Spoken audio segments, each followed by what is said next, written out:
Hey again, how are you doing? I'm hoping that you're well. So, thank you again for joining me on this episode and a very warm welcome. So, Prince Harry and Meghan are in Jordan for a 2 day humanitarian visit. First, they attended a WHO roundtable with donors and partners in Amman, where they were invited by Dr. Tedros, who's the director of World Health Organization. And I did a story on that earlier today, so if you haven't seen it, then you can check it out. And then for their second engagement in Jordan, Prince Harry and Meghan, the Duke and Duchess of Sussex, went to Questcorp, which is a youth center at the Atari refugee camp, which is a home to displaced Syrians near Mafraq in northern Jordan. Honestly, I'm just so proud of Prince Harry and the work that they are doing there. And you can see, as usual, Prince Harry and Meghan looked amazing. And I think what is mostly important is the work that they are doing there and also the attention that they are bringing to these places, right? Because these people truly need help. And Prince Harry and Meghan are taking it there. They are bringing attention. Therefore, I think these refugee camps are going to get even more people to support them. And UNHCR in Jordan even posted pictures of Prince Harry and Meghan at this refugee camp and captioned it, "We were honored to welcome the Duke and Duchess of Sussex, Prince Harry and Meghan to Atari camp.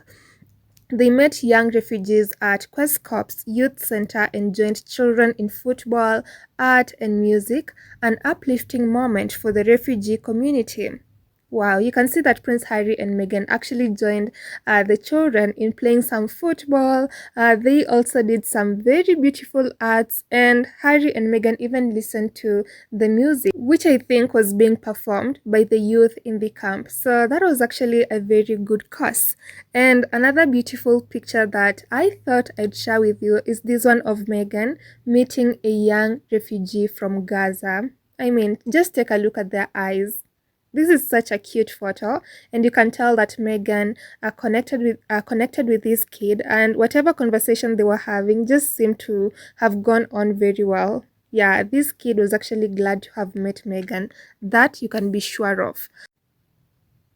Honestly, I can't wait to see more and more pictures of Prince Harry and Meghan from this visit because this trip seems to be a very huge success. It seems to be going on very, very well to the point where the UK media now want to attach Prince William to Harry and Meghan's visit. Imagine. So earlier on today, the Daily Mail had written this article and it was titled "Harry and Meghan Land in Jordan as they begin two-day visit to highlight plight of people forced out of their homes by war." And yeah, that was just plain and simple. The Daily Mail, or better yet, the Daily Mail, just explaining in simple terms what Harry and Meghan were doing in Jordan, right? And then not even an hour had passed, then the Daily Mail then changed their headline to, quoting, "Harry and Meghan land in Jordan for two-day trip to meet Gaza war refugees days after William's diplomatic visit to the Middle East." Honestly, this is just outright shameful and very disgusting. Why would they attach Prince William to Harry and Meghan's work? Why would they attach Prince William to Harry and Meghan's visit?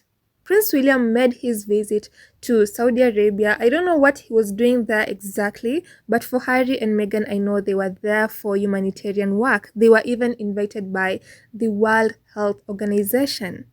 So the work that the Sussexes are doing is very clear, but for Prince William, it wasn't even clear. Still to this day, I don't know exactly what he had gone to do there. But as you can see, the UK media are desperately trying to attach Prince William's failed trip to Harry and Meghan's very successful trip to the Middle East.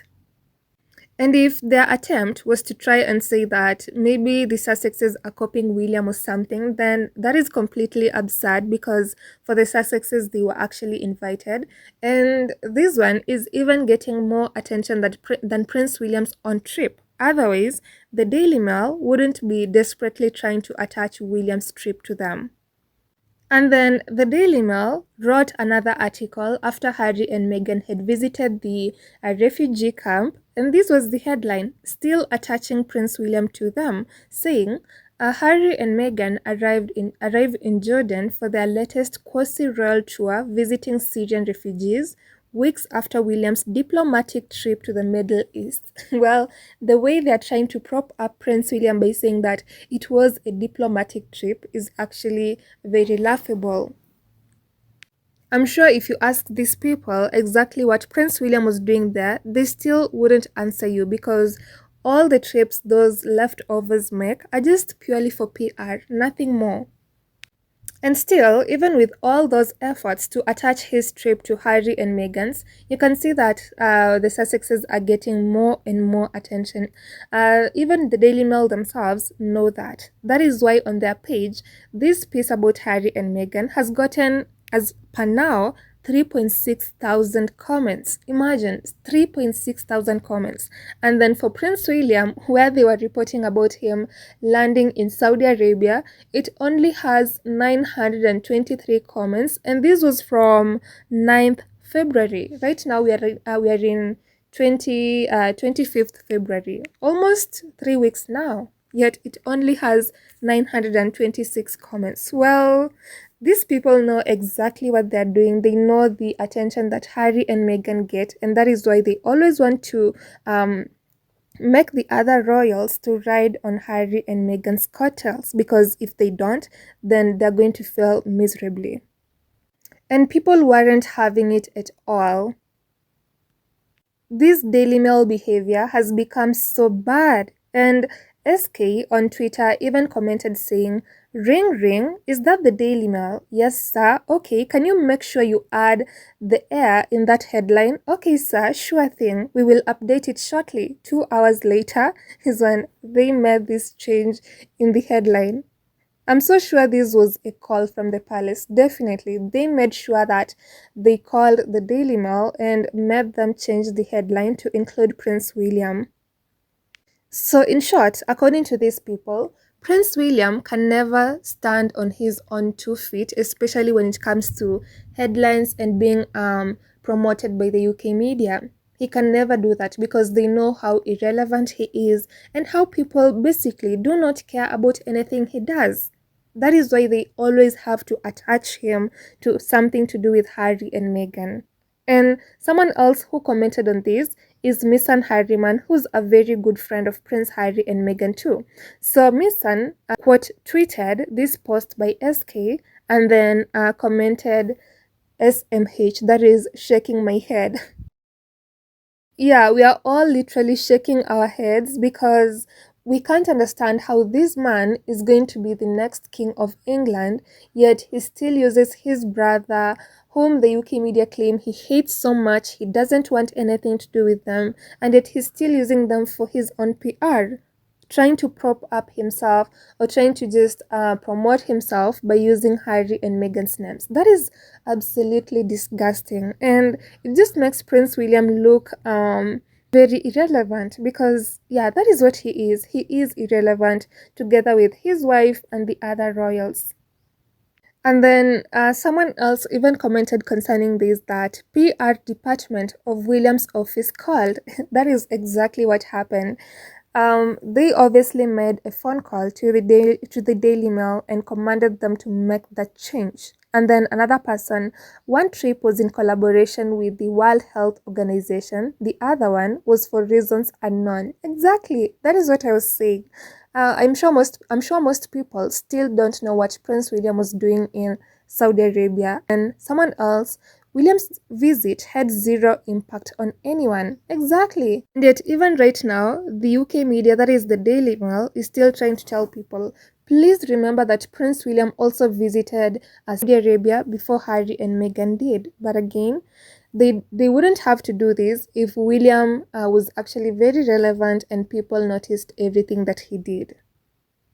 And then let me just read you the last comment of the day. Someone said, "They get more pitiful by the hour. At this point, they should just accept that they will never live up to Harry and Meghan. Of course, they'll never live up to the Sussexes. That is why they keep trying to attach themselves like parasites onto everything that Harry and Meghan do." But honestly, this is just embarrassing for the next king of England. He should learn to do his own projects separately, and when Harry and Meghan do their own things, then he should actually stay far away from it. He shouldn't try to say that, look at me, I also did the same thing, or I also visited the same place, because no one was watching you, William. So just let the Sussexes do their own work without trying to attach yourself every single time. So yeah, that is it from me today. So I'd love to know what you think about this. Then I'll see you on the next episode. Goodbye.